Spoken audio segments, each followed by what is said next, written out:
Good afternoon, everyone. Question number 13. 13 का discounted payback homework दिया था. क्या आ रहा है आंसर?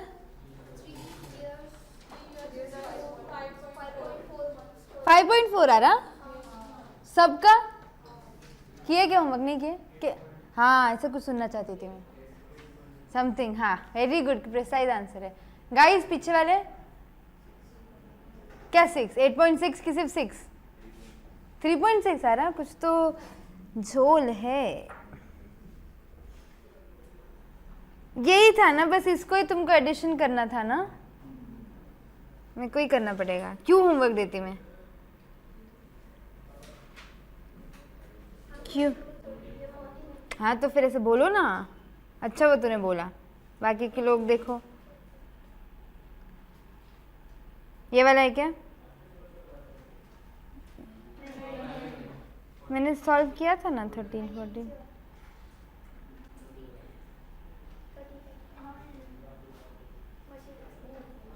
अच्छा ये इधर जगह भी छोड़ी थी. अच्छा हुआ मैंने. चलो कैश फ्लोज क्या है नॉर्मल सबके? 5,27,500 पूरे साल के, 5 साल के वही है. डिस्काउंटिंग फैक्टर 0 पॉइंट, फिर उसके बाद 79, फिर और उसके बाद 0.56. इसको इससे मल्टीप्लाई करो. क्या आ रहा? 4,475. इधर 725. फिर से 45 ना. इधर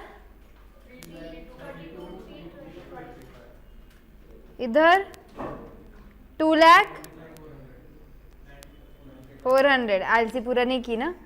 जब क्यूमुलेटिव आ गया तो छोड़ दी. ऐसे नहीं करने का. क्यूमुलेटिव बताते चलो. यहाँ तो 4,69,000. इधर 8,86,200. इधर 725. इधर 93,050. कितना था तुम्हारा इन्वेस्टमेंट? 15 लाख ना. चलो ठीक है. तो तुमको लास्ट ईयर नहीं लगेगा क्यूमुलेटिव में? पक्का? ठीक है, मैं यहाँ पे बनाती हूँ. चलो 3 इयर्स तो फिक्स हो गए ना. बराबर है. अच्छा 3 इयर्स के बाद तुमको कितना चाहिए? और 15 लाख में से ये वाला अमाउंट माइनस करो. कितना और चाहिए?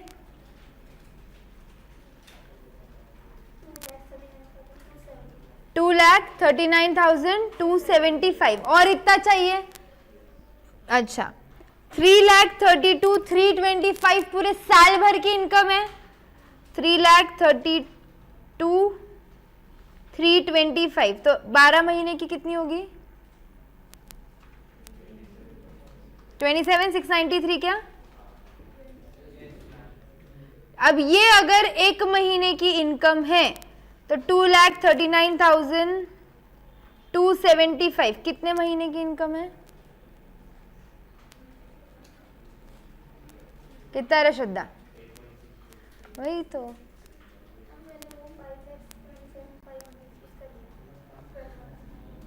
किसका लिया? किसका लिया? क्यों इसका लिया?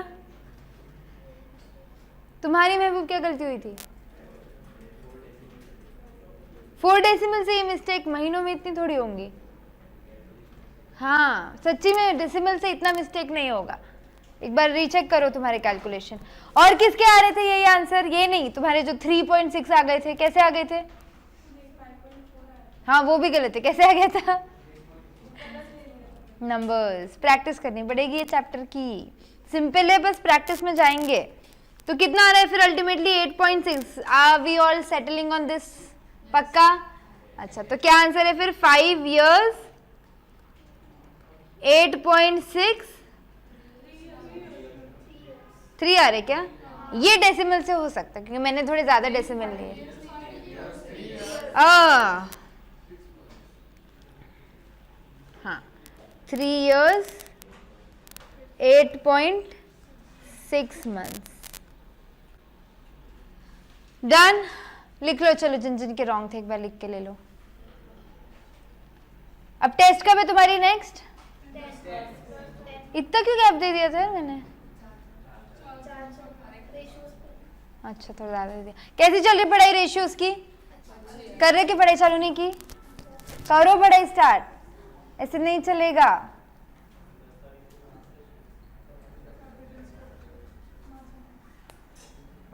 कैपिटल स्ट्रक्चर की ना महासंग्राम की, रेशियोज की बोलते हैं। अच्छा, कैपिटल स्ट्रक्चर महासंग्राम के डाउट्स अपने हुए क्या? भेजे तुमने? कब भेजेंगे? ठीक है, मैं थोड़ी और एक दिन की मोहलत देती।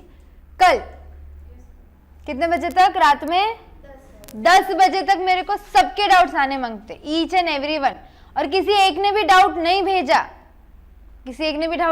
तो उसके साथ क्या होगा परसों देखेंगे। क्योंकि मेरे को 500% गारंटी कि कोई भी एक ऐसा बच्चा नहीं होना मांगता जिसको एक भी सम में डाउट नहीं है। एक हाथ सम में तो रहेगा, मेरे को मतलब अति श्योरिटी है। और अभी सबके पास बुक्स आ गए क्या? आ गए ना? तो अभी कोई रीजन एक्सक्यूज मैं अब से नहीं मानने वाली हूँ। तुमको करना पड़ेगा कुछ तो, जो भी है। हाँ, लेकिन रीजन एक्सक्यूज नहीं चलेगा। तुम थे क्या कैपिटल स्ट्रक्चर में? लेक्चर देख रहे क्या फिर? और उससे पहले का? हाँ, फिर ठीक है। तो तुम अभी भी एक्सक्यूज में चल रहे। बाकी के तुम नए बच्चे, सबको इस बार डाउट्स भेजने हैं। जिसने भी डाउट नहीं भेजा ना, उसके साथ देखो दूसरे दिन क्या होता है वो भी नहीं बताऊंगी मैं, सरप्राइज है। क्योंकि आई बी अज्यूमिंग ना कि तुमको हर एक सम आ गया है, फिर आगे मेरी मर्जी। डन। चल, नेक्स्ट कौन सा क्वेश्चन किया आपने? मशीन बी का भी निकालना था ना, उसी का मतलब दूसरी मशीन 1 और 2 जो भी नाम है। दूसरी मशीन का मैंने ये सब टेबल नहीं बनाया था ना। अरे यार, क्या आंसर आया?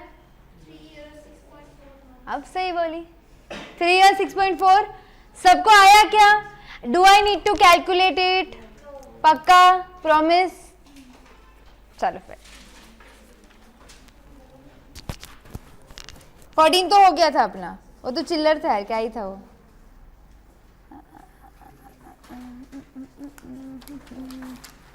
Come to which question you will come to now? 2 minute. Let's start with question number 16.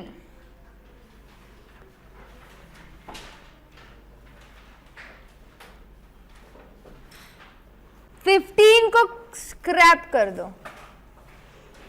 15 is a proper, frankly speaking final वाला सम है ये, जो हमको सीए को फाइनल में आता था वो वाला सम है ये। ठीक है, तो तुमको इसका एक टिंच भी सीएमए में नहीं आता है, इसलिए मैं ये सम को नहीं रख रही हूँ। विथ रीजंस मैंने बताया कि मैं क्यों हटा रही हूँ। ठीक है, सच्ची में ये मेरे को अभी भी सम याद है, मैंने अपने फाइनल में किया हुआ है ये सम। पर फाइनल का इजीएस्ट लेवल से चिल्लर सम रहता था ना, वहाँ से चालू होता था ये सम। हाँ, तो इसलिए मैंने सोचा कि मैं ले रही थी, पर तुम लोग को नहीं आता है तो मैं तुमको नहीं लूंगी ये सीएमए वाले बच्चों। चलो, question number 16। Lala Limited is considering the purchase of new computer system for its R&D division. What does R&D stands for? Research and Development. Which would cost 35 lakhs. ठीक है, the operation and maintenance cost excluding depreciation are 7 lakh. ये उनका खर्चा हो गया per annum का. It is estimated that the useful life of the system would be 6 years and at the end of which the scrap value is 1 lakh. 1 lakh का scrap value मिलने वाला अपने को. The tangible benefits expected from the system in the form of reduction in design blah blah blah would be 12 lakh. बस basically तुमको कितना इससे inflows होने वाला है? 12 लाख. ये वही बोल रहा था per annum. Besides the disposal of used drawing office equipment and furniture initially is net 9 lakhs. ये क्या दिया है? नहीं पता क्या दिया है? हाँ, जो स्क्रैप वैल्यू है जो यूज्ड फर्नीचर का है उसका 9 लाख आने वाला है. उसके बाद capital expenditure is eligible for 100% right of for tax purpose. इसको ये करना, पूरे स्टेटमेंट को क्या बोलते हैं? अंडरलाइन या जो भी तुम हाईलाइट करते हो, अलग से दिखाने के लिए जो भी करते हो वो कर दो, जो दिखना मांगता है अलग से, शिमर आउट। तो बेसिकली कैपिटल एक्सपेंडिचर मतलब क्या रहता है, जो हम अपने असेट पे खर्चा करते हैं, बराबर है ना। तो इधर क्या खर्चा किया, 35 लाख का is eligible for 100% right of, मतलब पूरा का पूरा पीएनएल में दिखा सकते हैं वो। 100% राइट ऑफ का मतलब क्या रहता है, उतना पूरा अमाउंट वो कहाँ दिखा सकते हैं, अब पीएनएल में। तो अगर ऐसा ऐसा मेरा पीएनएल बना, तो यहाँ पे कुछ भी इनकम रहने दो, कुछ भी एक्सपेंस रहने दो, मेरे पास एक राइट ऑफ का खर्चा रहेगा 35 लाख का, रहेगा या नहीं रहेगा। इनकम कितनी, क्या कितना सब जाने दो, इससे फायदा क्या होगा मेरे को वो बताओ। अब सही सोचने लगे हो।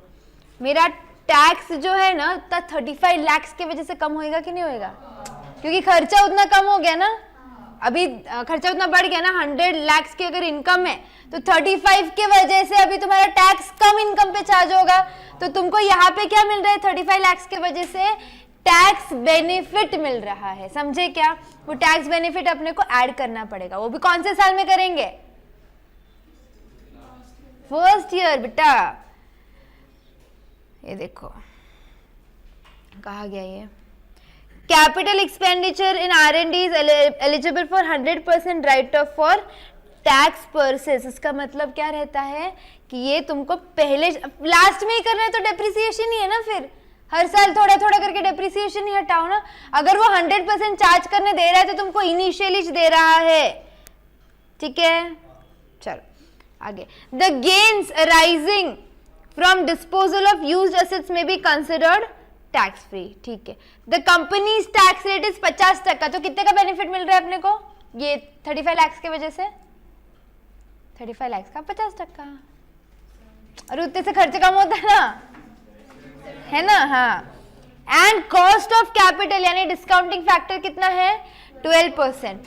After appropriate analysis of cash flows advise the company of the financial viability of the project. Simple है क्या, पक्का करने का फिर सॉल्व।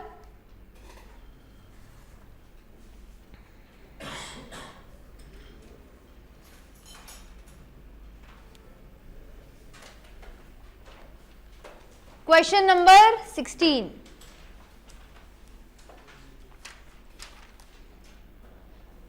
चलो आपके सेविंग्स कितने हो रहे हैं R&D की वजह से, क्वेश्चन देख के बताओ मेरे को जरा, सेविंग्स कितने के होने वाले हैं। अरे बाबा, सेविंग्स मतलब अपने को कितने की इनकम मिल रही है, 12 लाख की मिल रही है ना। इसमें से क्या हटाएंगे अब, अपना एक्सपेंडिचर, कितने का एक्सपेंडिचर है, 7 लाख। तो क्या बनेगा है तुम्हारा net savings, profit before tax कितने का है फिर 5 लाख। इस पे क्या लगेगा फिर, अच्छा डेप्रिसिएशन लगेगा क्या। अरे तुम पहले साल ही खर्चा ले रहे ना, तो डबल लेंगे क्या, हर साल वापस से रिड्यूस करेंगे क्या, इतने में इतना मिलता, एक बार ले लिया ना राइट ऑफ, तो उसको हर साल वापस डेप्रिशिएट करेंगे क्या। तो इधर लिख दो डेप्रिसिएशन 0, तो तुमको याद आएगा कि क्यों 0, नहीं तो कभी तो उठ के बोलेंगे मैम ये सब में आपने डेप्रिसिएशन क्यों नहीं लिया। मेरे को भरोसा है ना तुम पे।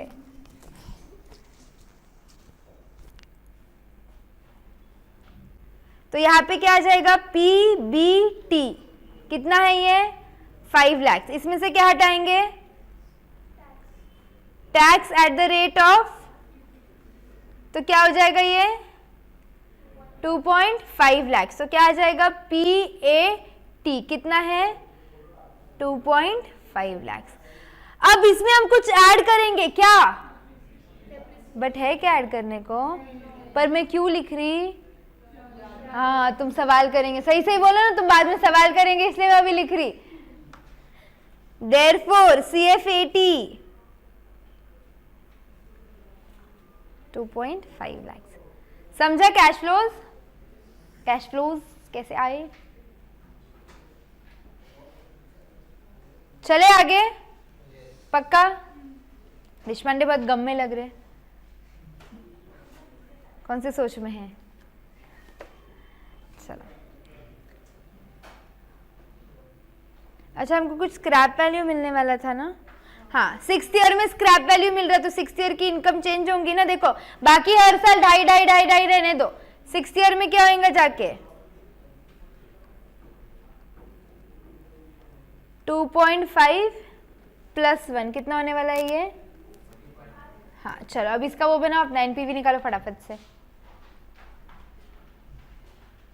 और वो भी ऐड करना पड़ेगा एक ईयर में। फर्स्ट ईयर में कितना, ये 2.5 की इनकम थी, टैक्स सेविंग कितने की मिल रही है?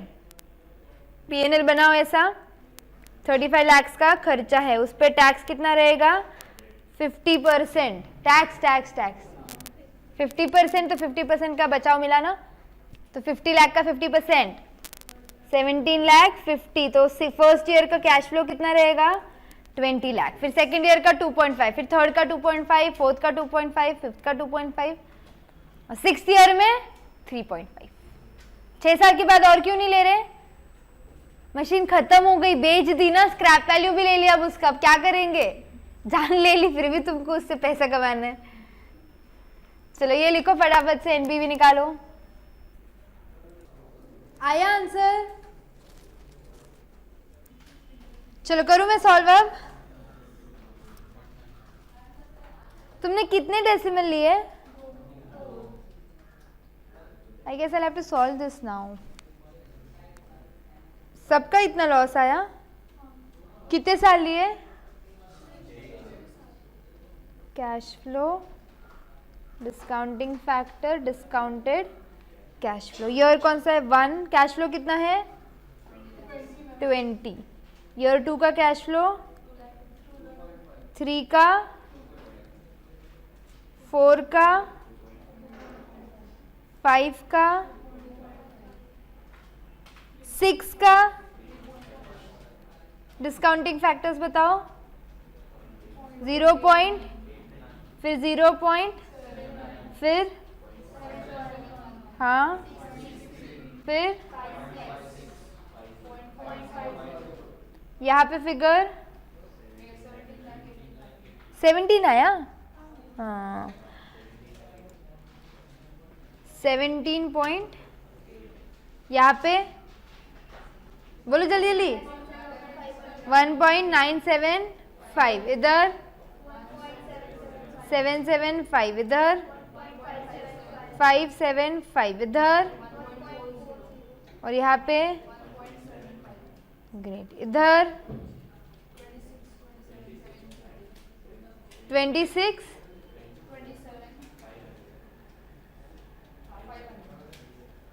सबका आया ये टोटल? ओके आपका आउट फ्लो कितना था? 35 कैसे था? इसलिए ऐसे हो रहा है। 35 तो टोटल था, इधर मैंने बोला था ना उसको 9 लाख का ये मिलेगा। कहा गया ये besides the disposal of used drawing equipment and furniture initially is expected to be 9 lakhs। Correct है क्या? तो हटाना पड़ेगा ना, 9 लाख का उसको फायदा नहीं हो रहा है क्या? तो 35 माइनस 26, वही सोचो मेरा कैसे आंसर मैच नहीं हो रहा तुम्हारे साथ। अब क्या हो रहा है? 27,500 का एनपीवी बराबर है क्या? देखा एक 9 लाख कितना 8 लाख का नुकसान कर गया, और 6 लाख का नुकसान कर जाएगा, और फिर ऐसे करते करते करते करते तुम 40 तक नहीं पहुंचे। तो इसलिए बोलती ध्यान दो सब में, डराना पड़ रहा है, मैं क्या करूँ, मेरी इच्छा नहीं थी डराने की, अब तुम ऐसी हरकत करेंगे तो मैं क्या करूँ, जॉब छोड़ दूँ?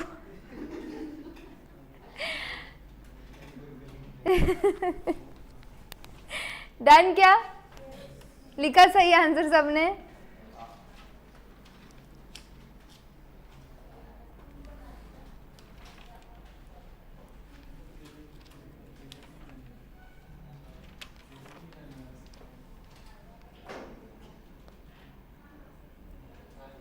बोलो क्या निकालना है? पेबैक निकालना है? नहीं नहीं, क्वेश्चन ने इस बार कुछ नहीं बोला था। जब क्वेश्चन कुछ नहीं बोलते तो एनपीवी निकालो और प्रोजेक्ट लेना चाहिए नहीं। वायबिलिटी ऑफ प्रपोजल पूछा है तो लेंगे या नहीं? लेंगे ना, है ना फायदा, इतना क्या सोच रहे, नुकसान चाहिए क्या? तो वायबिलिटी ऑफ प्रोजेक्ट क्या रहेगा फिर? द कंपनी शुड, क्या पूछा था? Consider the purchase of new computer system as NPV is 27,500। Done. Okay next question देखती, question number 17, Munni limited. Munni limited has just installed machine R. अभी बस उसने क्या कर दिया, मशीन आर को इंस्टॉल कर दिया at a cost of 2 lakhs। The machine has a 5-year life with no residual value, ठीक है। The annual volume of production is estimated at 1,50,000 units. ये मशीन आर उतने यूनिट बनाने दे रही तुमको पूरे साल भर में, which can be sold at 6 per unit. 6 रुपए में उसको क्या कर सकते हैं अपन, बेच सकते हैं। तो कितना आएगा उसका बताओ मेरे को, inflow 9 lakhs। Very good, 15 into 6 करना था। Annual operating cost estimated at 2 lakhs excluding depreciation at his output level, at this output level, his नहीं, दिस है वो, मशीन है वो। Fixed cost are estimated ₹3 per unit. कितने रुपीस का है, okay. The company has just come across another model. अभी तो ये आई थी, पर अभी कंपनी को दूसरी मॉडल अच्छी लग गई। कंपनी का भी क्या करे, देखो मशीन आर उसके पास है ऑलरेडी, न्यू है, बराबर है। अब क्या हो गया, कंपनी को दूसरी मॉडल को देखा और कंपनी को वो दूसरी मॉडल ऑफ मशीन अच्छी लगी। मशीन का नाम क्या है, S, capable of giving the same output. ये भी वही आउटपुट दे रही जो पिछली वाली मशीन दे रही थी, है ना, at an annual operating cost of 1.8 lakhs। यहाँ पे तुम्हारा ऑपरेटिंग कॉस्ट कितना था, 2 lakhs। सस्ती है ना, अच्छा जाती है एग्जाम्पल में मशीन का एग्जाम्पल लेती है। मशीन आ रही, मशीन एस से, दोनों भी सेम लेवल ऑफ आउटपुट दे रही। जो आर दे रही वही एस दे रही, कुछ अलग दे रही क्या, पर आर पे खर्चा ज्यादा हो रहा ना और एस पे खर्चा कम हो रहा, तो कौन सी प्रेफर करेंगे तुम। अरे पर तुम ऑलरेडी आर पे जितना खर्चा करना था वो तो कर चुके हैं ना, तो तुमने जितना खर्चा किया वो निकालना तो पड़ेगा ना उससे, जितना इन्वेस्टमेंट किया, समझ रहे हो, समझेंगे। There will be no change in fixed cost. Fixed cost जितना उसका है उतना ही उसका, फिक्स्ड कॉस्ट में चेंज नहीं है। जो वेरिएबल खर्चा रहता है ना रोज रोज का, उसमें चेंज है। मशीन एस का खर्चा भी बढ़ा है ना, कितने की है ये, 2.5 लाख की। मशीन आर थोड़ी सस्ती थी, है ना, 2 लाख की थी। Its residual value will be nil after of life of, दोनों 5 साल के कॉन्ट्रैक्ट पे थे, ठीक है। Munni limited has an offer for sale of machine R. अब उसको एक ऑफर दिख गया, उसकी आंखें चमक रही है कि मशीन आर कहना चाहती कि वो जा रही है, तुमको तो वही चाहिए ना, तुमको मशीन एस के पास जाना है, मतलब तुमको मशीन एस तुम्हारे पास चाहिए, तो मशीन आर ने जाना मांगता। दोनों अफोर्ड कर सकते हैं क्या अपन, कंपनी है, कंपनी अफोर्ड नहीं कर सकती। अगर अब तुमको मशीन एस चाहिए तो मशीन आर को भेजना पड़ेगा। समवेयर तुमको ऑफर मिल गया कि मशीन आर बोली मैं जाती हूँ, कितना पैसा लेगी वो जाने का, 1 लाख तुमको क्या मिलेगा, ऑफर मिलेगा। अगर तुम मशीन आर को सेल करो, मशीन इमेजिन करो, मशीन आर को सेल करे तो कितना पैसा मिलेगा तुमको। The cost of dismantling and removal, अब उसका भी तो रोना धोने का खर्चा रहेगा ना, वो जा रही है तो अच्छे से बाय बोलना पड़ेगा, तो मशीन को पूरा रिमूव करने का, डिसमेंटल करने का खर्चा कितना है, 30,000। As the company has not yet commenced operation, best चीज क्या है कि अभी तक उसने काम चालू नहीं किया था, तो अभी भी वो हिला सकती है, आर को भेज कर एस के ला सकती है, बराबर है क्या। It wants to dispose of machine R, उसको मशीन आर को भेज देना और क्या करना है, मशीन एस उसको अब चाहिए। बहुत ही अच्छी लग गई। The company will be 0 tax company for 7 years। तो ठीक है, अपने को टैक्स का झंझट ही नहीं है, उसको टैक्स ही नहीं है, 0 टैक्स कंपनी है। कॉस्ट ऑफ कैपिटल है 14%। Advice whether the company should opt for replacement. देखो ये सुनने में अच्छा लग रहा है कि मशीन डिसमेंटल कर लो, दूसरी मशीन को ले आओ, सेम आउटपुट है, कम खर्चा है, पर अब अपन सच्ची में मशीन की बात करेंगे, सच्ची में फैक्ट्री की बात करेंगे। अगर हम रियल टर्म्स में ऐसा करें तो फायदा होने वाला है क्या, तो मशीन आर को भेजेंगे, उसका खर्चा भी है ना, मशीन एस थोड़ी सी कॉस्टली भी है ना, लेकिन मशीन एस से जो रेवेन्यू आ रहा है वो सेम है आर के जैसा, बराबर है। कॉस्टली किस टर्म में है, उसका फर्स्ट इनिशियल वाला कॉस्ट 2.5 लाख का मिल रहा है ना, बराबर है। अच्छा, तो ये सब चीजें हमको कंसिडर करके बताना है कि हमने मशीन आर को भेजना चाहिए या नहीं भेजना चाहिए, बराबर है। Will your answer be different if the company has not installed machine R. चलो ये एक पार्ट हो गया। अब क्वेश्चन क्या पूछ रहा है, दूसरा पार्ट ये है कि चलो ऐसा मान लो कि आर है ही नहीं, अगर आर है ही नहीं और डायरेक्टली ऐसे तुमको क्या करना है, इंस्टॉल करना है, तो तुम क्या करते? तो पहला क्वेश्चन क्या है कि आर है तुम्हारे पास, तुमको आर को पैकअप करके भेजना है और एस को लाना है, तो हमने करना चाहिए क्या? फिर दूसरा क्वेश्चन ये है कि इमेजिन, जस्ट इमेजिन कि आर थी नहीं तुम्हारे पास और डायरेक्टली ऐसा ही जिंदगी में, तो क्या फर्क पड़ेगा? समझे? And its process of selecting either R और एस, और अगर ऐसा ऑप्शन रहता कि तुम आर और एक्स इसको सिलेक्ट करते, ठीक है, अगर तुमको ऑप्शन दिया जाता तो। समझे? तो कोशिश करेंगे सॉल्व करने की, चलो ट्राई। अच्छा, तुमने आर का एनपीवी निकाल दिया, एस का एनपीवी निकाल दिया, इतनी मेहनत की है ना तुमने अभी। अब मैं तुमको बताती हूँ तुमको करना क्या है। ये तो बच्चों वाला था, मेरे को लगा तुम उस पर काम कर रहे जो मैंने तुमको बोला था। What you have to do is, R हम खरीद चुके हैं, बराबर है क्या? अब मेरे को एस पे स्विच करना है। आर पे खर्चा ऑलरेडी हो गया है, एस पे कुछ और खर्चा होगा ना एक्स्ट्रा का, बराबर है? एस पे क्या हो रहा है, अब कुछ एक्स्ट्रा खर्चा, तो कुछ एक्स्ट्रा सेविंग्स भी होगी, यानी पैसा भी मिलेगा। तो ये एक्स्ट्रा एक्सपेंस देखो, एक्स्ट्रा की इनकम देखो, और फिर बताओ कि हमने स्विच करना चाहिए नहीं करना चाहिए। अब समझे क्या? इंक्रीमेंटल बोलते हैं ये कॉन्सेप्ट को। लेट्स से यहाँ पे तुम 2 लाख खर्चा कर चुके हो, और कितना खर्चा करना है तुम लोगों को ऑलरेडी? 2,50,000 ना, ऐसे क्या कर रही?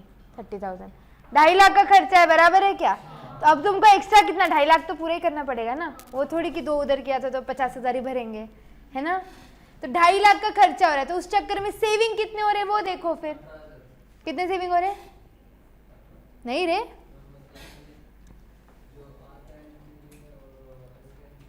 ठीक है, ऐसे बताया तुम, चलेगा।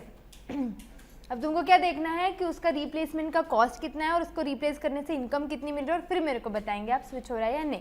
ये आज नहीं, आपको कल बताना है। टेक योर टाइम, दिन भर लो, रात भर लो, कल सुबह का भी टाइम लो लेक्चर आने से पहले, लेकिन ये कॉन्सेप्ट समझ में एटलीस्ट सॉल्व करने को ट्राई करो। मैं सबके आंसर्स देखूंगी, फिर किसका सही है विल डिसाइड। ओके, चलो बाय बाय।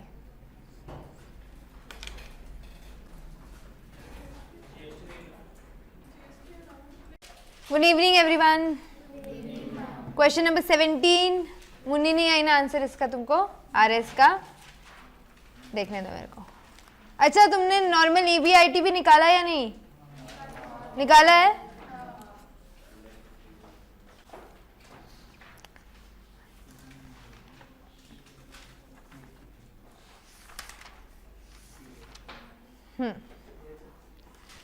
क्वेश्चन रिवाइज करोगे एक बार, है ना? Munni limited has just installed machine R. अभी अभी उसने क्या किया है, मशीन आर को इंस्टॉल किया है 2 लाख रुपए में, करेक्ट है क्या? The machine has a 5-year life with no residual value. Annual volume of production कितना है? 1,50,000 यूनिट्स, और कितने में बिकेगा? 6 पर यूनिट पे। Annual operating cost are estimated at 2 lakhs। Okay, fixed cost कितना है? ₹3 पर यूनिट। द कंपनी, यहां तक हो गया मशीन आर की बात, राइट? फिर कौन आया पिक्चर में? Machine S, capable of the same output, और कॉस्ट कितना रहेगा तुम्हारा? ऑपरेटिंग 1.8 रहेगा। फिक्स्ड कॉस्ट सेम रहेगा, जितना आर का उतना एस का। और इस मशीन की कॉस्ट कितनी है? 2.5, उसकी कितनी थी? 2 लाख की। Munni limited has N offered for sale. अगर अभी हमको आर सेल करनी है तो कितने में बिकेगी अभी वो? 1 लाख में। द कॉस्ट ऑफ डिसमेंटलिंग कितना है? 30,000। तो बेसिकली आर को सेल करने गए तो कितना पैसा मिलने वाला है अभी अपने को? 70,000। As the company has not yet commenced operation, it wants to dispose of machine R and install machine S. ये सही होगा या नहीं, हमको ये बताना है, करेक्ट? चलो लिखना स्टार्ट करेंगे मेरे साथ, जो भी लिखा है ना लिखा हो फिर भी आपको लिखना है। Question number 17।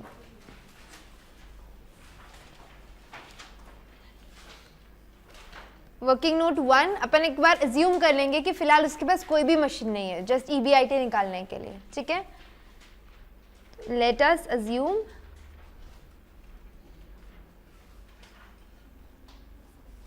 मुन्नी ना, Muni Limited is not holding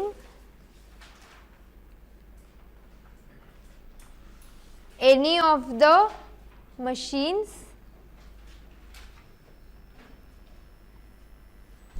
now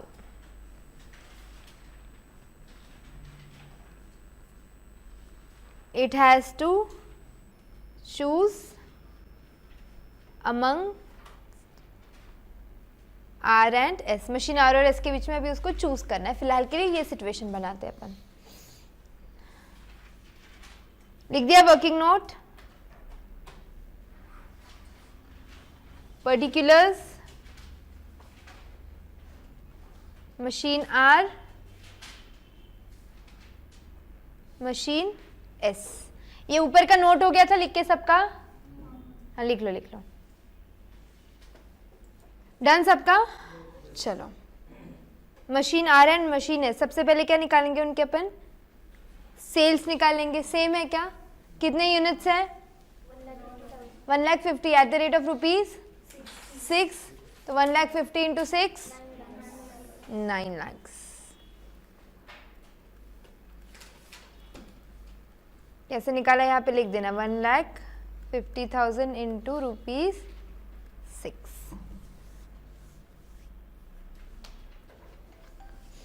उसके बाद नेक्स्ट काय को हंस रही है? Less variable cost. कितना दिया है? 2 लाख दिया है मशीन R के लिए और 1,80,000 मशीन S के लिए.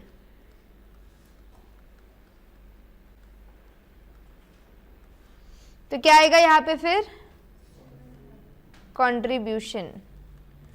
क्या आएगा पूछा तो पर्टिकुलर्स रहता. कितना आएगा पूछा तो अमाउंट रहता. क्या आएगा तो 7 लाख. यहाँ पे क्या आएगा? 7,20,000. ठीक है. कान बहुत तेज है हमारे. कंट्रीब्यूशन के बाद क्या हटाते हैं अपन लोग? Fix cost. क्या बात करें, तुमको कैसे आता है ये? कितना है फिक्स कॉस्ट? क्या कितना रेट चाहिए? रेट 3 रुपए का ना. 1,50,000 इंटू 3 4,50,000. 4,50,000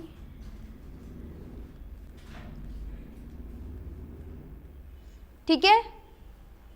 क्या आएगा फिर हमारे पास? EBIT. कितना आएगा यहाँ पे? 2,50,000 और इधर 2,70,000. अब क्यूमुलेटिव डिस्काउंटिंग फैक्टर चलेगा ना, क्योंकि सेम है हमारे पास कैश फ्लो हर साल का. तो डायरेक्टली CDF ले लेने का. क्या रेट है? क्या रेट है? 14% से. करेक्ट है. तो 1 डिवाइडेड बाय 1.14. 5 टाइम्स लेंगे 5 साल के लिए. कितना आ रहा है बताओ? 3.432. इधर सेम. दोनों 5 साल के थे क्या? अच्छा. तो यह आ जाएगा डिस्काउंटेड कैश फ्लो. कितना है? और इधर 640. 610 है 640 है लास्ट का. सबका यही आया? कंफर्म करो जरा. है ना? वही बोलो, मैंने कैलकुलेट किया था. 640 देख लो जरा एक बार. है ना? सही है ना? मैं गलत हो ही नहीं सकती. चलो, तो इसके बेसिस पे हमने किसको सिलेक्ट करना चाहिए? जितना भी अपन ने देखा, इसके बेसिस पे किसको सिलेक्ट करना चाहिए हमने? ऑब्वियसली, है ना, क्योंकि उसका ज्यादा है कैश फ्लो. तो Munni limited should select machine S. लिख दो ये, क्योंकि एक क्वेश्चन वो भी था ना कि अगर उसको नया नया परचेज करना है तो किसको सिलेक्ट करेगा. बराबर है.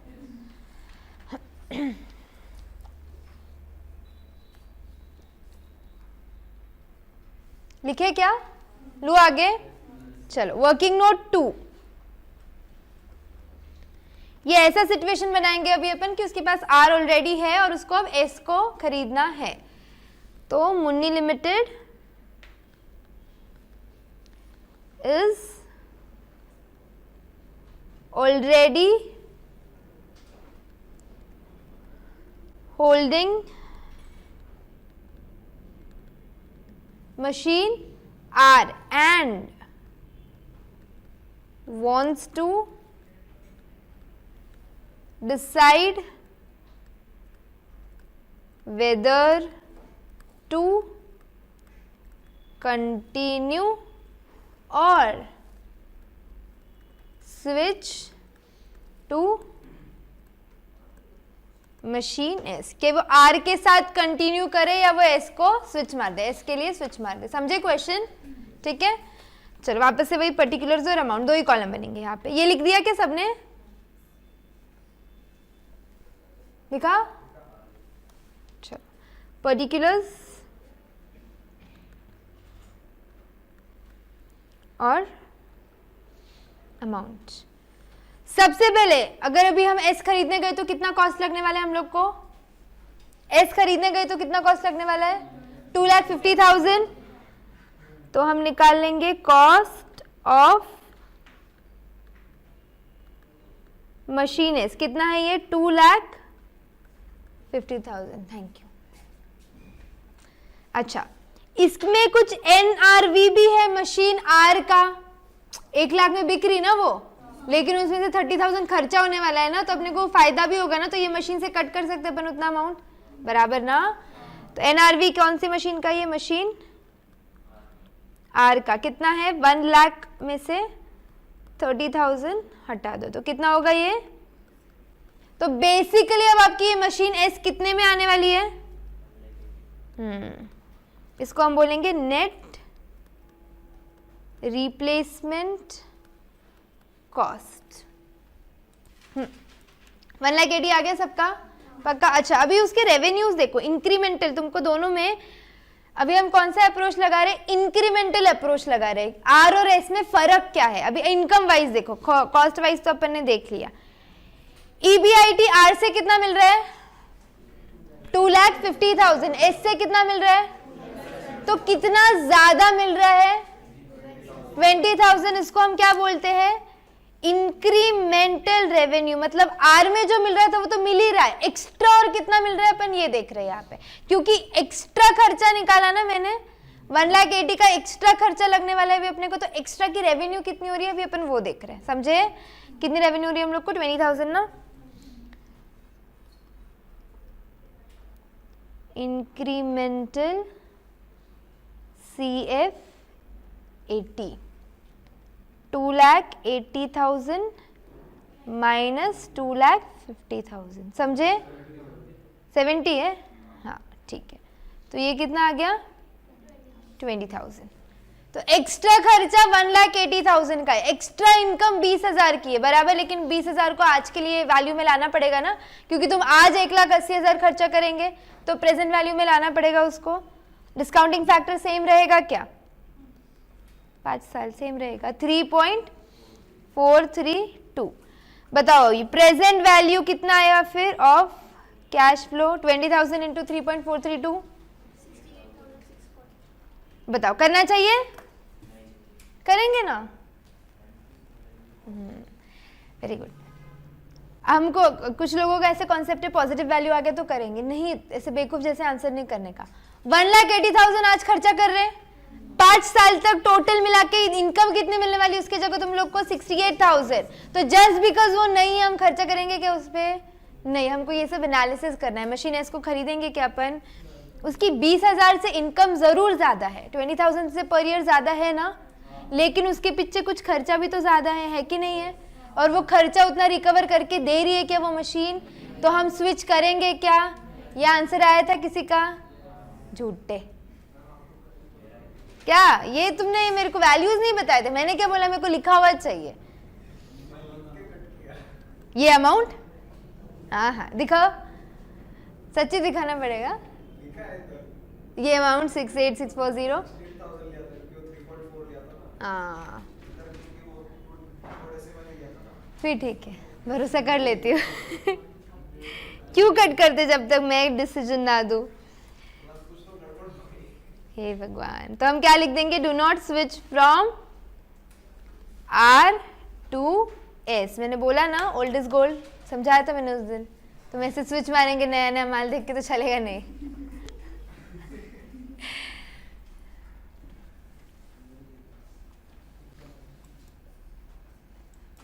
रुको 2 मिनट, हम सीक्वेंशियली जाते, आपका खत्म ही हो चुका है, सिलेबस में नहीं रहेंगे मेरे ख्याल से, मैंने इसलिए मिस किए रहेंगे। पेज नंबर बताएंगे मेरे को प्लीज, क्या बात कर रहे हैं?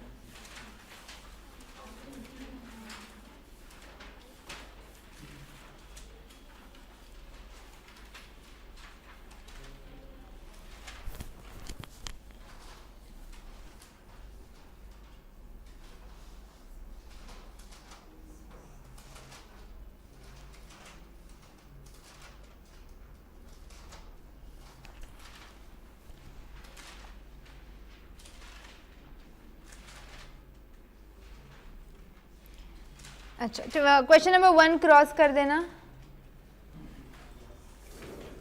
क्रॉस।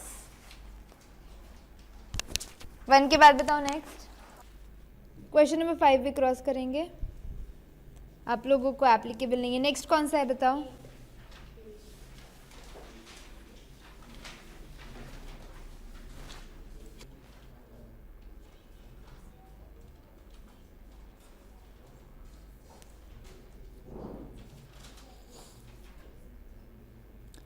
क्वेश्चन नंबर 8 आओ, मैं होमवर्क दे रही हूँ, एक बार समझाती हूँ कैसे करना है। Question number 8, given below are the data of capital project M, annual cost of saving कितना है? 60,000। ये क्या है annual cost of savings? CF80 savings है ना, सेविंग्स, तो CF80 हुआ ना। हाँ, तो ये हर साल का एनुअल कॉस्ट ऑफ सेविंग्स दे दिया है तुमको, यूजफुल लाइफ दे दिया है 4 साल। पीआई इंडेक्स दिया हुआ है, क्या दिया हुआ है? PI index. पीआई इंडेक्स का फॉर्मूला क्या रहता है? डिस्काउंटेड इनफ्लो अपॉन आउटफ्लो, ठीक है। आईआरआर दिया है 15%, मतलब ये वाले रेट पे अगर आप 60,000 को डिस्काउंट करो और जो आपका प्रेजेंट वैल्यू ऑफ इनफ्लोज आया वही आपका आउटफ्लो रहेगा, क्या है ना? तो अगर मैं बेसिकली 60,000 इंटू 1 डिवाइडेड बाय 1.15 ऐसे 4 साल के लिए जो करूंगी, वो जो वैल्यू आएगा वही मेरा आउटफ्लो का वैल्यू आएगा ना, क्योंकि आईआरआर पे inflow is equal to outflow. तो तुमको आउटफ्लो जो नहीं दिया है वो तुम यहां से निकाल सकते हो क्या? पक्का, क्योंकि रिवर्स वाला सम है। देखो कॉस्ट ऑफ द प्रोजेक्ट ढूंढना है, सबसे पहला निकाल सकते कॉस्ट ऑफ द प्रोजेक्ट वैसे, पक्का। अच्छा, अब तुम्हारे पास आउटफ्लो आ गया, इनफ्लो है, पीआई यहां से टैली कर लेना, आईआरआर 14% है, सैल्वेज वैल्यू 0 है। पे बैक पीरियड निकाल सकते हैं, ये तो है ना, क्योंकि तुमको एक बार कॉस्ट ऑफ प्रोजेक्ट मिल गया तो पे बैक पीरियड बड़ी बात है क्या? नहीं। नेट प्रेजेंट वैल्यू वो भी निकाल सकते। कॉस्ट ऑफ कैपिटल, इसके लिए सोचना पड़ेगा डिस्काउंटिंग फैक्टर क्या। आईआरआर पे तो तुमको ये मिलने वाला है ना, क्या मिलने वाला है? अरे जिस पे PV of inflow is equal to PV of outflow, तुमको कॉस्ट ऑफ कैपिटल निकालने के लिए थोड़ा सा सोचना पड़ेगा। Any suggestions? सोचना तो तुमको है, मैं नहीं अभी बता रही हूँ, दिमाग तो तुमको ही लगाना है इस केस में। कैसे लगाते लगाओ, ठीक है। बच्चों तुम इतनी देर से हाँ हाँ हाँ बोल रहे, तुम पेबैक पीरियड कैसे निकालेंगे? तुमको डिस्काउंटिंग फैक्टर पता है क्या? आईआरआर पे निकालेंगे पेबैक पीरियड। तुम एनपीवी कैसे निकालेंगे? तुमको डिस्काउंटिंग फैक्टर पता है क्या? तो तुमको डिस्काउंटिंग फैक्टर के लिए कौन लगेगा? क्या लगता है कैसे निकाल सकते हैं?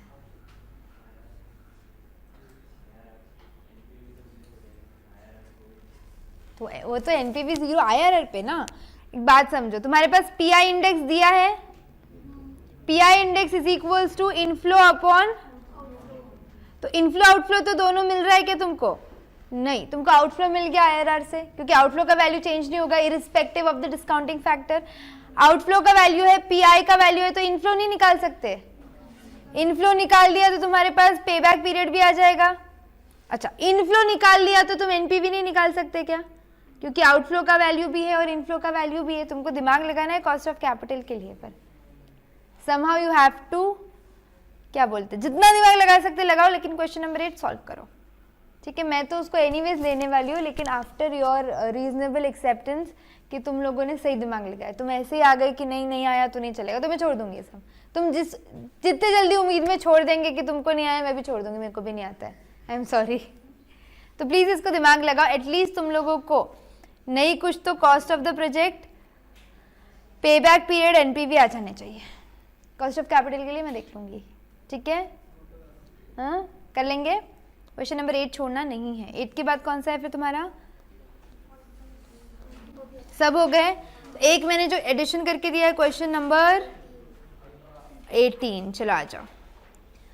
WX has a machine which has been in operation for 3 years, 3 साल तक ऑपरेशन में है। Its remaining estimated useful life is 8 years, 3 साल तक अभी तक है, इससे आगे कितने साल चलेगी वो, 8 साल की है। With no salvage value, its current market value is 2 lakhs, अभी की उसकी मार्केट वैल्यू कितनी है, 2 lakh. The company is considering a proposal to purchase a new model of machine to replace the existing machine. ये काइंड ऑफ सम इम्पोर्टेंट है तुम लोगों के लिए, रिप्लेसमेंट वाला, पुरानी मशीन को छोड़ दो, नई मशीन वाली चीज खरीद लो, ऐसा एक आधी क्वेश्चन आ सकता है।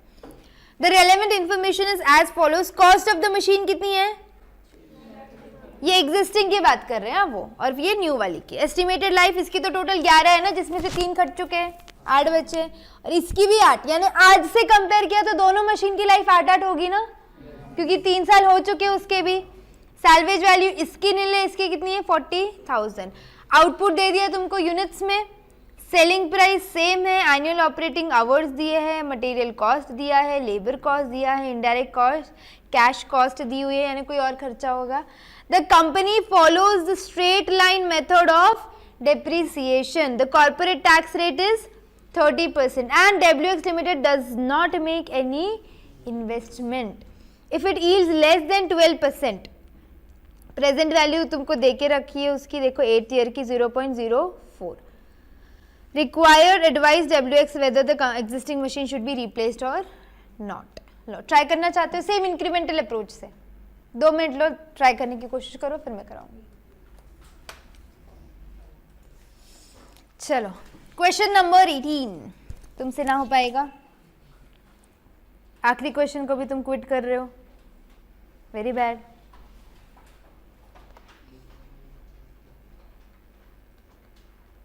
हेडिंग दे देंगे इंक्रीमेंटल अप्रोच।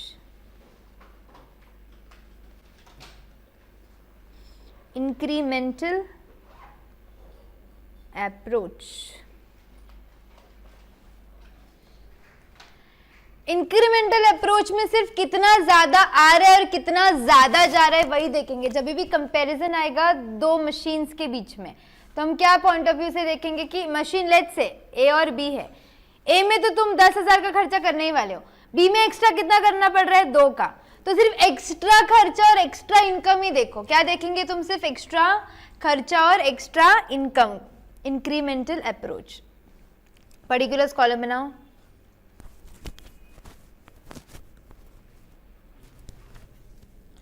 पर्टिकुलर्स और अमाउंट। सबसे पहले सेविंग्स यानी कि CF80 निकालो, एक्स्ट्रा कितनी हो रही है वो तो भी निकाली कितने देर में। इंक्रीमेंटल सेविंग्स कितनी हो रही है, देखो कॉस्ट ऑफ मशीन जाने दो, ये जाने दो, 30,000 यूनिट्स बना ली थी एग्जिस्टिंग मशीन, नई मशीन एक्स्ट्रा कितना बना रही है वो देखो, बस 45 एक्स्ट्रा। नहीं तो तुम वो भी कर सकते हो, तुम एग्जिस्टिंग के लिए सब बनाओ, इसके लिए सब बनाओ और फिर दोनों को माइनस करो, इतना सब मेहनत मत करो ना, एक ही बार में माइनस करो। 30,000 माइनस 75,000 माइनस 30,000, ये यूनिट्स हुए, क्या रेट है उनका, रेट तो सेम है ना 15, बराबर है क्या, इंटू 15, तो कितना सेविंग्स हुआ 675 का एक्स्ट्रा पैसा बनाएगा। समझे क्या अब इंक्रीमेंटल वर्ड का मतलब, कि तुमको 30 के तो मिल ही रहा था, मैंने क्या किया अभी डायरेक्टली यहाँ पे सिर्फ 45,000 को मल्टीप्लाई किया, क्योंकि 30 तो वैसे भी मिल रहा था ना, दूसरी मशीन से कितना फायदा हो रहा है वो देखना है बस अपने को, राइट। अच्छा, उसके बाद तुम्हारे इंक्रीमेंटल एक्सपेंसेस निकालेंगे हम लोग।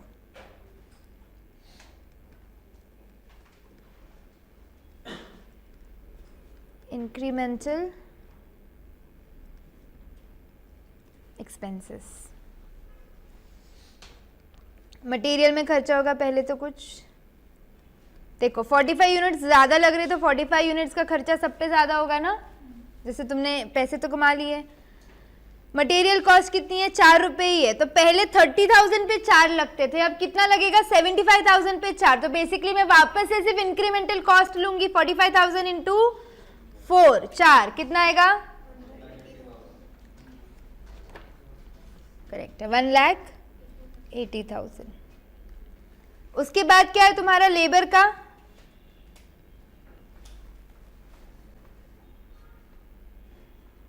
लेबर रेट दिया है मैंने, हाँ ये ना लेबर रेट ₹3 नहीं दिया, 40 पर यूनिट दिया है, ठीक है इसे कर लेते हैं, 40 पर यूनिट है बराबर है, इसको 4 कर देना और इसको 7 कर देना, क्योंकि वो बहुत महंगा हो जाएगा, मटेरियल 4 का और लेबर 40 का, इतना महंगा लेबर नहीं है मेरे पास। चलो 4 रुपए का लग रहा, अभी कितना लगेगा 7 का, बराबर है क्या, पक्का, ओके। 3000 आवर्स तो सेम है ना, पर पहले 3000 पे 4 लग रहा था, अब 3000 पे कितना लगेगा 7, तो कितना एक्स्ट्रा लग रहा है 3, तो लेबर 3000 आवर्स इंटू 3, ये 3 याद नहीं रहेगा तो लिख देना, 7 ही दिया था ना मैंने, 7 माइनस 4 रुपीज,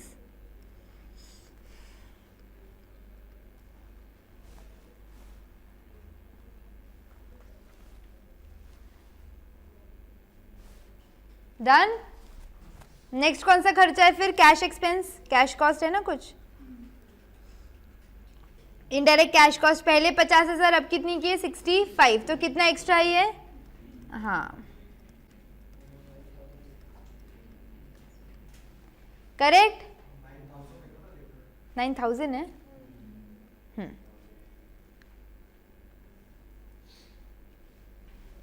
बहुत ही कम हो रहा है खर्चा है, एक मिनट रुको, इसको 40 और 70 रखना पड़ेगा, बहुत ही कम कॉस्ट हो रही है, अरे इसे नाराज नहीं होते यार, हाँ क्योंकि ना उससे एनपीवी सही बैलेंस हो रहा है, नहीं तो एक तरफा सम हो जा रहा है, वो टक्कर ही नहीं हो रही है। चलो इसके बाद कौन सा खर्चा है हमारे पास, और कोई खर्चा है क्या, नहीं, डेप्रिसिएशन लेना पड़ेगा ना, लो फिर डेप्रिसिएशन, पहले मशीन का कितना है 3,30,000 कॉस्ट था उसका 11 साल के लिए विथ नो सैल्वेज वैल्यू, तो ये ओल्ड डेप्रिसिएशन कितना आएगा तुम्हारा 30,000 माइनस न्यू डेप्रिसिएशन कितना है, कितने लाख की मशीन है, 10 लाख की है क्या,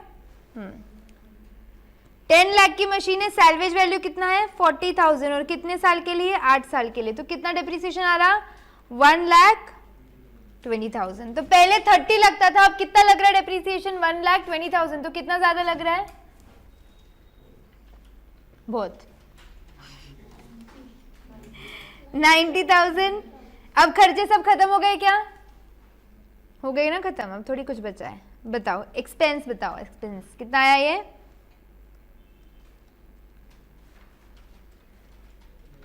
75,000, डायरेक्टली एनपीवी लिखने के इसमें थी 3,75,000, तो आपके नेट सेविंग्स कितने हो गए, नेट सेविंग्स यानी टोटल सेविंग्स थे 6,75,000, उसमें से 375 का क्या है खर्चा है, तो नेट सेविंग्स कितने हो गए 3 लाख, करेक्ट। इसमें से क्या हटाएंगे सबसे पहले, tax at the rate of 30%, देखो मैंने मन से नहीं लगाया, टैक्स दिया है, टैक्स रेट इज 30%, कितना है फिर ये 90,000, तो प्रॉफिट आफ्टर टैक्स कितना आएगा 10,000, फिर इसमें क्या करेंगे, वापस से डेप्रिसिएशन ऐड बैक करते ना अपन 1,20,000 का, देयरफॉर CFAT कितना आ गया ये अच्छा 120 नहीं, डिप्रिसिएशन 90 ऐड करना था।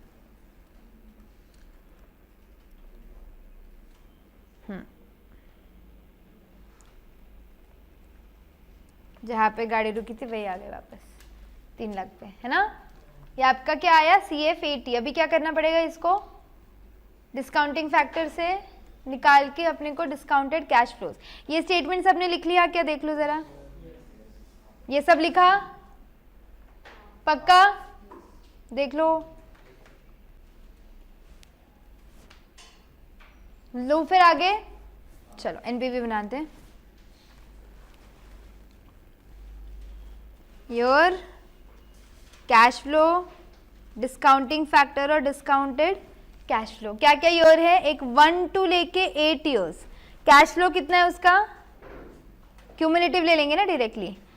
Discounting factor at the rate of 12%, बताओ कितना आएगा 8 साल के लिए। हाँ 1 डिवाइडेड बाय 1.12 इक्वल टू 8 साल के लिए 4.96। so discounted cash flows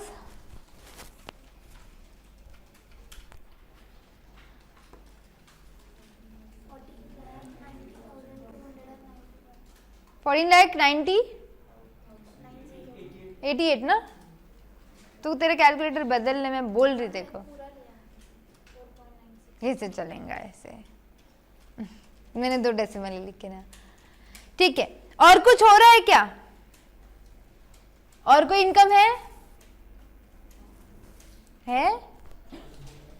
salvage value नहीं मिल रही तुमको लास्ट ईयर में, तो वो कौन गिनेगा। नहीं तो मैं तो ये टेबल थोड़ी बनवाती थी, मैं तो इधर ही मल्टीप्लाई करती थी ना बच्चों। 8th ईयर पे 40,000 का हम लोगों को एक इनकम आ रहा है। 8th ईयर का खुद ही क्वेश्चन ने 0.404 दिया है, तो कितना आएगा ये 16160, है ना। बताओ प्रेजेंट वैल्यू ऑफ इनफ्लोज कितना आ गया फिर,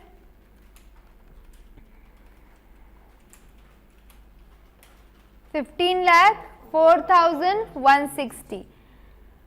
आउटफ्लो कितना था तुम्हारा 10 लाख क्या, लेकिन मशीन अपन अभी चेंज कर रहे तो उससे कुछ फायदा भी तो होगा ना। 2 लाख का, ये देखो अभी मेरे को दूसरी मशीन पे जाना है तो मैं पुरानी वाली मशीन सेल करूंगी तो उसका फायदा हो रहा है ना। Its current market value is 2 lakh, तो आज उसको बेचने गए तो कितने मिलेंगे, 2 लाख मिलेंगे। आज अगर हम नई मशीन ले रहे तो कितना खर्चा हो रहा है, 10 लाख, तो 10 माइनस 2 8 लाख।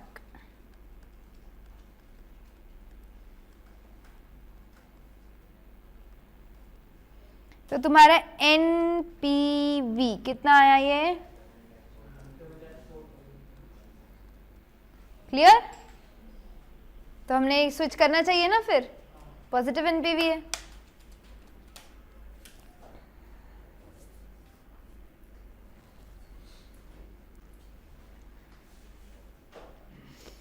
डन, समझा सबको पक्का। We are done with one more chapter जिसका नाम है इन्वेस्टमेंट डिसीजंस कैपिटल बजटिंग। अभी आप आपके इंडेक्स पे आएंगे एक बार।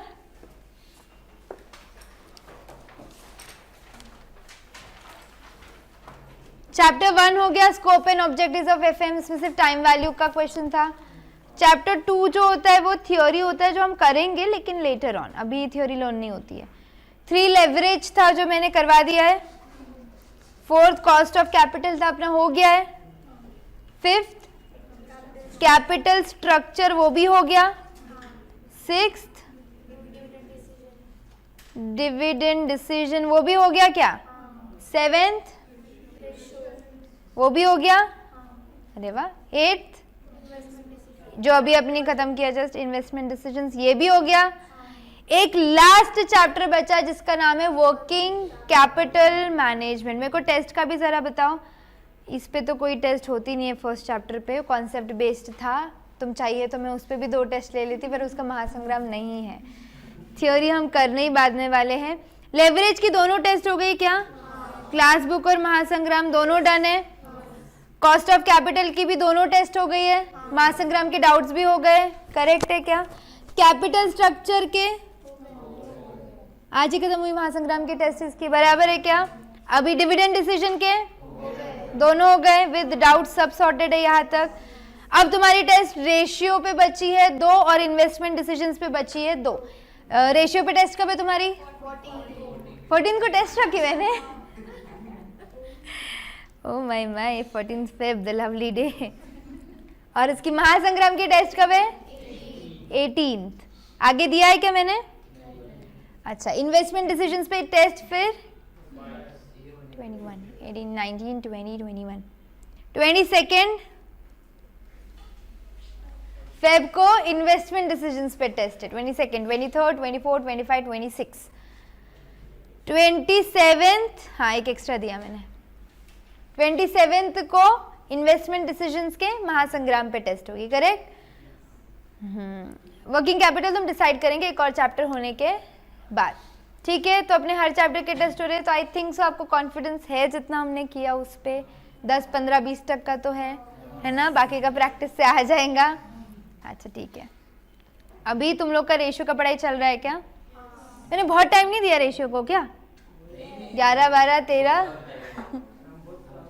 शिट, फिर तुमको दिन रात पढ़ना पड़ेगा ना। हैप्पी रियलाइजेशन, यही कहना चाहती थी मैं, ये जरा पढ़ लो अभी, क्योंकि आपके जो चैप्टर्स है ना, ये ratio, investment, working capital, very important chapters है। सबसे 6 से 7 मार्क का क्वेश्चन आता है। अच्छा, दूसरा और एक इम्पॉर्टेंट बात क्या, ये इतने सिंपल नहीं है जितना सिंपल तुम्हारे ये वाला पार्ट था, उसमें कुछ ही नहीं था फ्रैंकली स्पीकिंग। लेवरेज तो 3 फॉर्मूला पे ही निकला है ना। कॉस्ट ऑफ कैपिटल में भी कुछ नहीं था, कैपिटल स्ट्रक्चर में ठीक है थोड़ा बहुत है 10-15%, डिविडेंड तो कुछ नहीं है। हाँ, अब ये जो है ये एक्चुअल चंक है जहाँ पे तुमको मेहनत करनी है, उसमें रेशियो आता है, उसमें इन्वेस्टमेंट डिसीजन आता है और उसमें वर्किंग कैपिटल मैनेजमेंट। ये तो खैर हम कल करेंगे, पर ये दोनों अभी सही से प्रिपेयर करो टेस्ट के साथ ही। क्लियर? तो कल से will be starting with the last chapter. उसके बाद अपना क्लास खत्म नहीं होता है, उसके बाद आपका कॉस्टिंग भी है ना, तो उसके बाद हम कॉस्टिंग स्टार्ट करेंगे, तब मजा आएगी। चलो बाय बाय। जल्दी छोड़ रही हूँ देखो आज मैं। क्या नहीं आएगा? 14 को नहीं आएंगे तुम, श्राप लगेगा श्राप। अच्छा सुनो, बहुत इंपॉर्टेंट है, आज मैं आधी घंटा जल्दी छोड़ रही हूँ, आधी नहीं 45 मिनट जल्दी छोड़ रही हूँ। आज मैंने छोटा लेक्चर लिया क्योंकि चैप्टर खत्म हो गया, इसका बदला कभी ना कभी वापस लूंगी। जितने जल्दी छोड़ रही हूँ उससे डबल टाइम ज्यादा लेक्चर हो सकता है कभी। हाँ